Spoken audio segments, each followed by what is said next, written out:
Hey, this is Rich, Hey, this is David. and we're from Breaking the Sequence, aka Bias.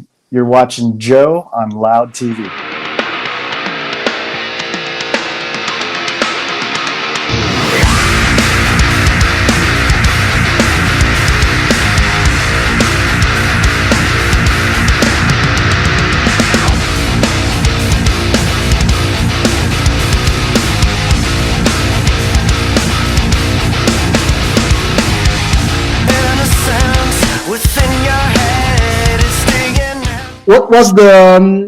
What was the very beginning of just the idea of a new beginning? We just wanted to make modern sounding rock, but with kind of an older sounding twist to it, and we definitely wanted modern vocals that could go back and forth from singing melodies to screaming. Well, That's what we have.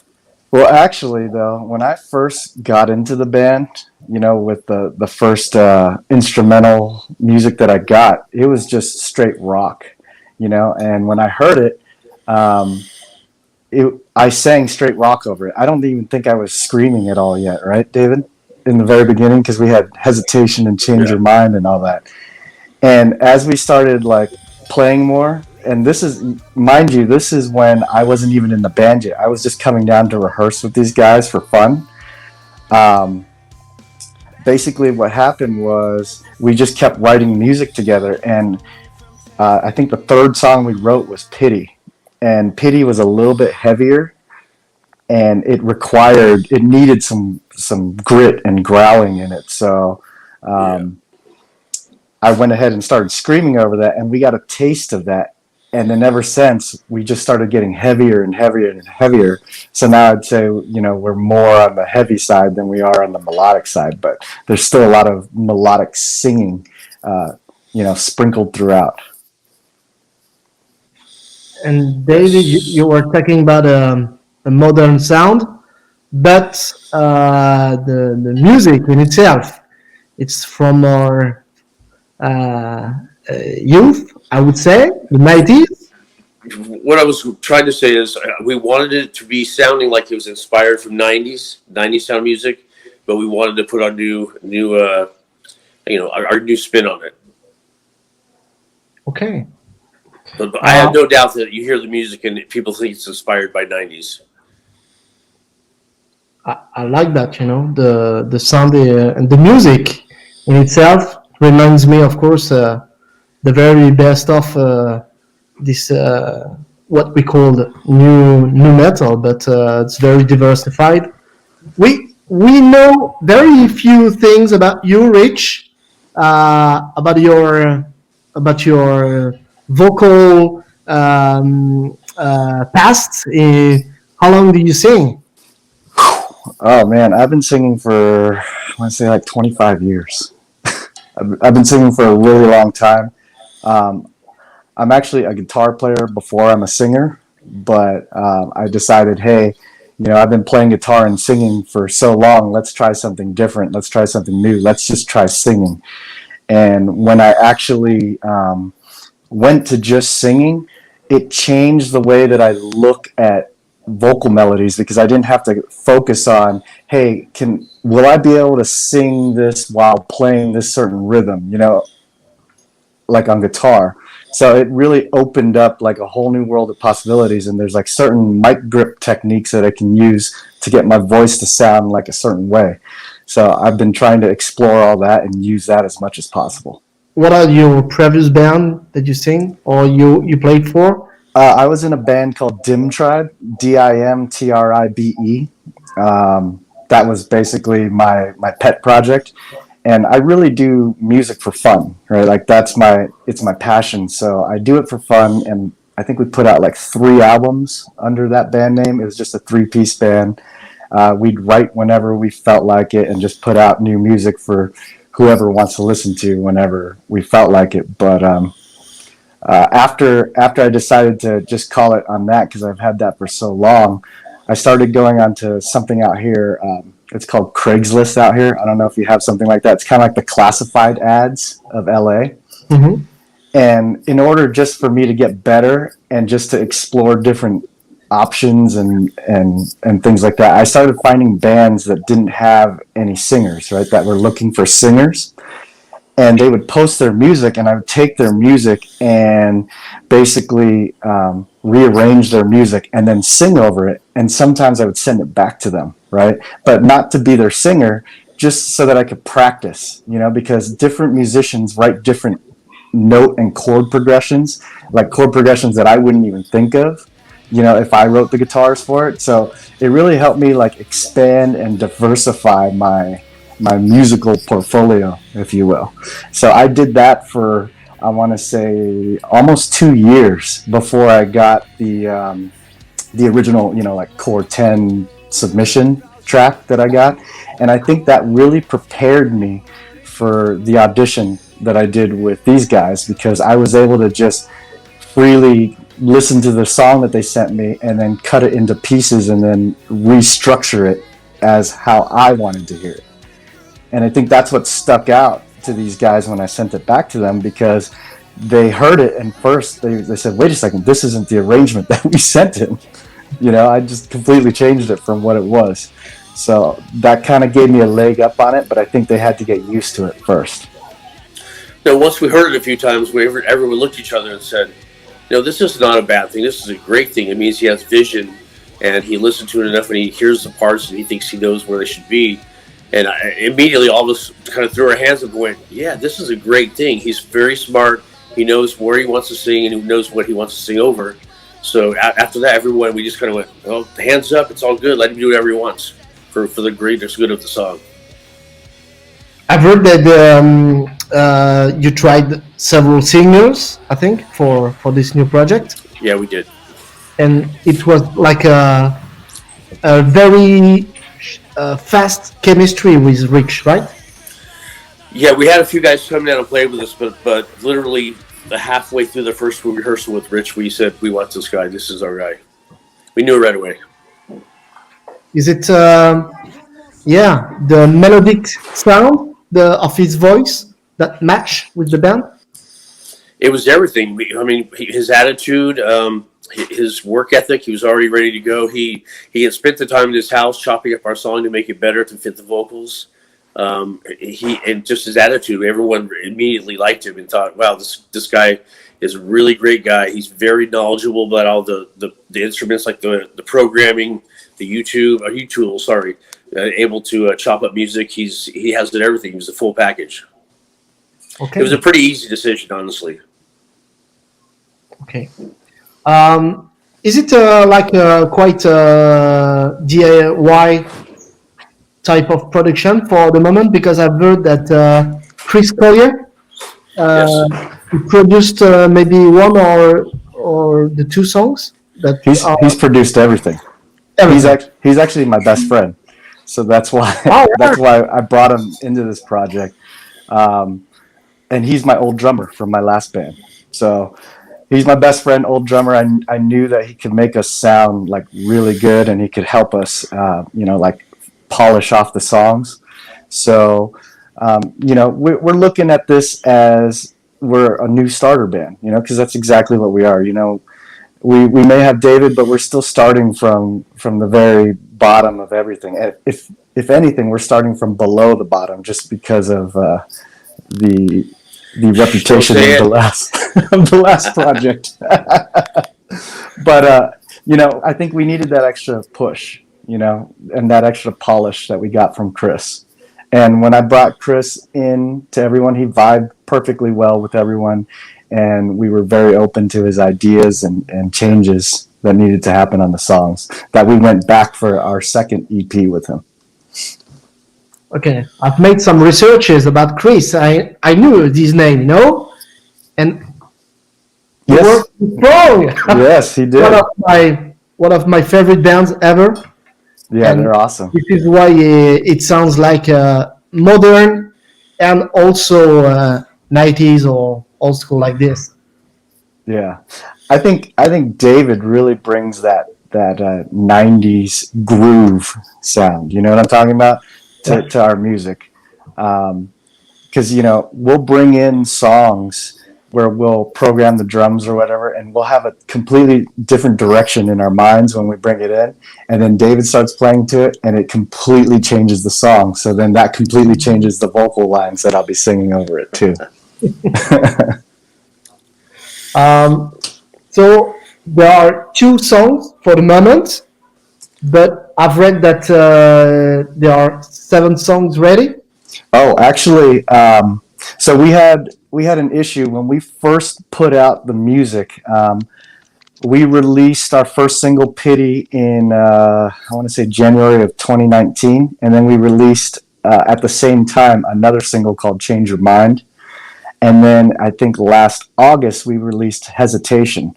Right now, "Change Your Mind" and "Hesitation" aren't on the digital platforms because we kind of did sort of a rebranding. We started off as Bias, and we had an inner punct in the middle. That means a center dot right in the middle, so it's Bias. A lot of people couldn't find us. We had a lot of issues with people trying to find us on digital streaming platforms and YouTube and all that. So as of the beginning of this month, when we released the new single, "Delusional," we changed our branding to "Breaking in a Sequence." Right, and so basically that makes our name more unique to us, and if you acronym that, it's Bias, right? So officially our name is "Breaking in a Sequence," nickname aka Bias. So the 2 other songs, like you were saying, are going to come up. So right now I think "Pity" and "Delusional" are available, and then "Hesitation" and "Change Your Mind" are in their process of working back through the digital system for the rebranding effort. Okay, so time change because when I was younger, listening to stuff in the 90s, we were listening to albums. Yeah. Now we are listening to singles, and there will be more and more EPs in the future. Right, and I think it's just going straight to the singles, especially right now during this whole pandemic. If we put out an album right now, it would be yesterday's news in no time. But I think if we stagger out our releases, it makes it more, it gives it more longevity, if you will. Especially right now, because we can't go out and play shows or anything like that, and it's hard to market the band when we're kind of stagnant.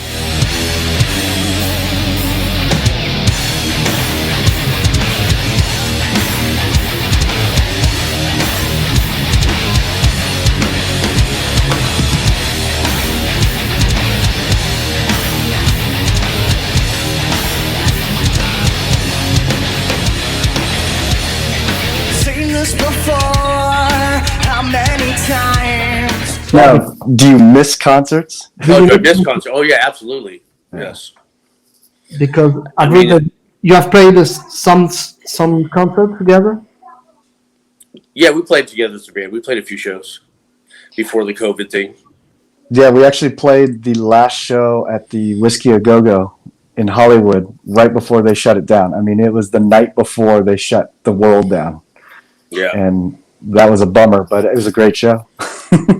It was good. So the vibe's really good on stage. It's great. Yeah, it's good. I think the more we play, the more we mesh with each other.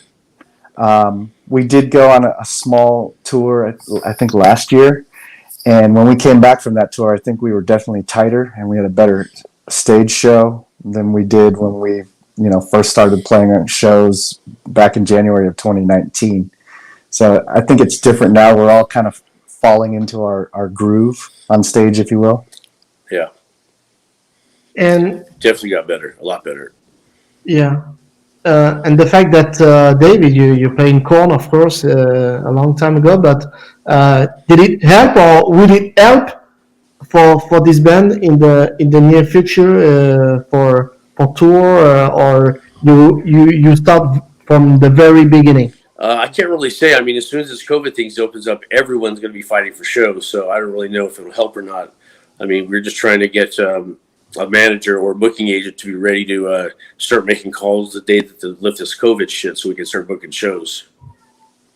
And I read that Scottian from Anthrax said today that there won't be any tour, not this year, but even next year.